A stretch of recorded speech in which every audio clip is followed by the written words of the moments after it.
Assalamualaikum warahmatullahi wabarakatuh. Selamat pagi, salam sejahtera bagi kita semua. Yang saya hormati Ibu Siti Nurhayati, MPD Sehakom, selaku dosen pengampu mata kuliah Psikologi Pendidikan, dan yang saya hormati teman-teman saya sekalian. Saya Deisa Ainur Hidayah dan teman saya Renilda Putriana akan melakukan presentasi mata kuliah Psikologi Pendidikan dengan materi inteligensi, kognisi, dan metakognisi. Materi pertama akan disampaikan oleh saya dan materi selanjutnya akan disampaikan oleh teman saya Renilda Putriana. Baik, saya akan memulai presentasi. Materi pertama, inteligensi. Pengertian inteligensi adalah pendekatan psikometri atau disebut juga dengan teori psikometri karena basisnya terletak pada studi mengenai perbedaan-perbedaan individu atau diferensiasi dari kemampuan-kemampuan individual yang tersembunyi. Menurut Thurston 1938 dalam Sternberg 1985, inteligensi terdiri dari faktor jamak atau multiple factors yang mencangkup 7 kemampuan mental utama atau primary mental abilities. Ciri-ciri inteligasi merupakan suatu kemampuan mental yang melibatkan proses berpikir secara rasional atau inteligensi dapat diamati secara langsung. Dan inteligensi tercermin dari suatu tindakan yang terarah pada penyesuaian diri terhadap lingkungan dan pemecahan masalah yang timbul daripadanya.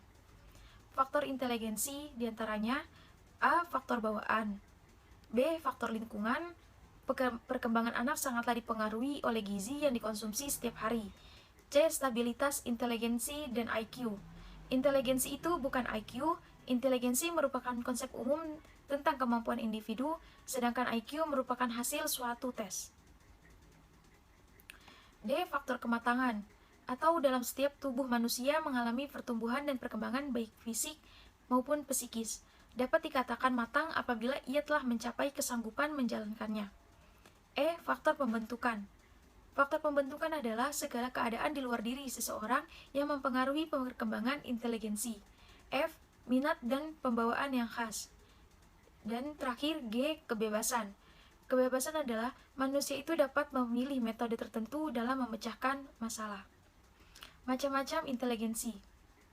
A. Inteligensi verbal linguistik. B. Inteligensi logikal matematik. C. Inteligensi visual spasial. D. Inteligensi kinestetik. E. Inteligensi musik. F. Inteligensi intrapersonal. G. Inteligensi interpersonal. H. Inteligensi emosional. I. Inteligensi kecerdasan intelektual IQ. J. Inteligensi kreatif dan inteligensi eksekutif. K. Inteligensi terikat serta bebas.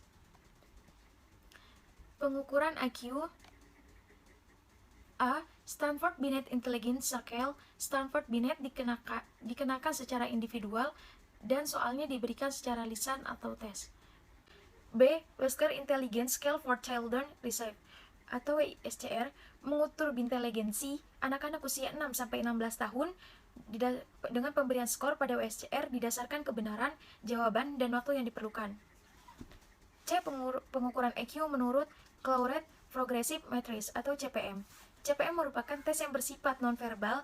Materi yang diberikan tidak dalam bentuk tulisan atau bacaan, melainkan dengan gambar-gambar yang berupa figur dan desain abstrak. D. Culture Fire Intelligence Test atau CFIT. CFIT mengombinasi beberapa pertanyaan bersifat pemahaman gambar-gambar sehingga mengurangi pengaruh kecakapan verbal. Kedua, pengertian kognisi. Kognisi berasal dari bahasa Latin cognoscere yang artinya mengetahui, to how to recognize, yang artinya adalah suatu proses mental yang dengannya seseorang individu menyadari dan mempertahankan hubungan sosial dengan lingkungan yang baik di dalam maupun lingkungan luarnya, atau fungsi mengenal. Fungsi kognisi adalah merupakan behavioral neurologi, yaitu suatu proses di mana semua masukan sensoris meliputi rangsang, taktil, visual, dan auditorik akan diubah, diolah, disimpan, dan digunakan untuk hubungan interneuron secara sempurna sehingga seseorang mampu melakukan penalaran terhadap masukan sensoris tersebut. Pengertian kognisi. Kognisi berasal dari bahasa Latin yang artinya suatu proses mental dengan seseorang individu menyadari dengan lingkungannya, baik lingkungan dalam maupun lingkungan luarnya. Fungsi kognisi. Fungsi kognisi merupakan suatu proses di mana semua masukan sensori meliputi rangsang, taktil, visual, dan auditorik akan diubah, diolah, disimpan, dan digunakan untuk hubungan interneuron secara sempurna sehingga seseorang mampu melakukan penalaran terhadap masukan sensori tersebut. Ciri-ciri metakognisi: yang pertama, penginderaan; yang kedua, pengamatan; yang ketiga, reproduksi; yang keempat, asosiasi; yang kelima, fantasi; yang keenam, memori; yang ketujuh, lupa; yang kedelapan, berpikir. Dilansir dari Cambridge Kognisi, fungsi kognisi dapat dibagi menjadi beberapa bagian sebagai berikut. Yang pertama, kognisi sosial, merupakan kemampuan seseorang merespons stimulus yang berupa emosi. Yang B, fungsi eksekutif. Fungsi eksekutif merupakan kemampuan untuk mengambil keputusan. Yang C, memori. Memori adalah kemampuan mengingat baik informasi jangka pendek maupun jangka panjang. Atensi, respon yang mengatur untuk memberikan perhatian atau mengabaikan suatu kejadian. Yang E, fisikomotor, bagaimana seseorang mampu mendeteksikan dan meresponkan suatu stimulus termaksud waktu, reaksi, dan keadaan seseorang. Pengertian metakognisi. Metakognisi terdiri dari imbuhan meta dan kognisi. Meta merupakan awalan untuk kognisi yang artinya sesudah kognisi. Metakognisi menurut Matlin adalah sepengetahuan, kesadaran, dan kontrol seseorang terhadap proses kognitif yang terjadi pada dirinya sendiri. Komponen metakognisi. Dalam Mulbar pengetahuan bahwa metakognisi memiliki dua komponen, yaitu yang pertama pengetahuan tentang kognisi dan yang kedua mekanis pengendalian diri dan monitoring kognitif. Pendapat yang serupa juga dikemukakan oleh Huit bahwa terdapat dua komponen yang termasuk dalam metakognisi, yaitu yang pertama, apa yang kita ketahui dan apa yang kita tidak ketahui. Yang kedua, regulasi bagaimana kita belajar.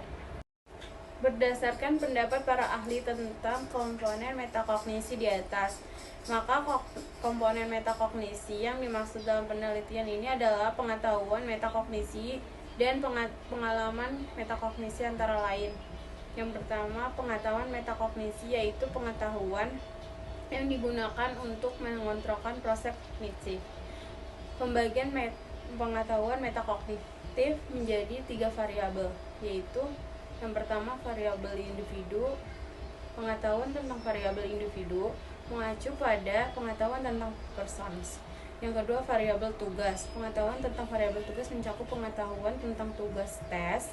Yang ketiga, variabel strategi. Itu mencakup pengetahuan tentang strategi. Yang keempat, pengalaman metakognisi. Ravel mengetemukan pengalaman atau regulasi metakognisi.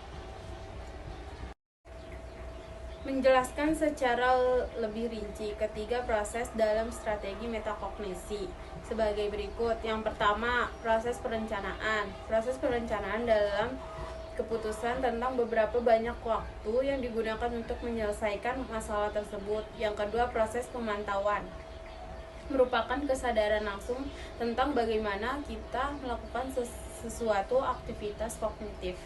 Yang ketiga, proses evaluasi, merupakan memuatnya pengambilan keputusan tentang proses yang dihasilkan berdasarkan hasil pemikiran dan pembelajaran. Yang keempat, faktor yang mempengaruhi metakognisi. Untuk setiap skor relatif sama, yaitu faktor internal, faktor memori siswa pada pelajaran dikuasai, faktor strategis belajar yang diterapkan siswa, faktor eksternal, faktor kesediaan fasilitas belajar.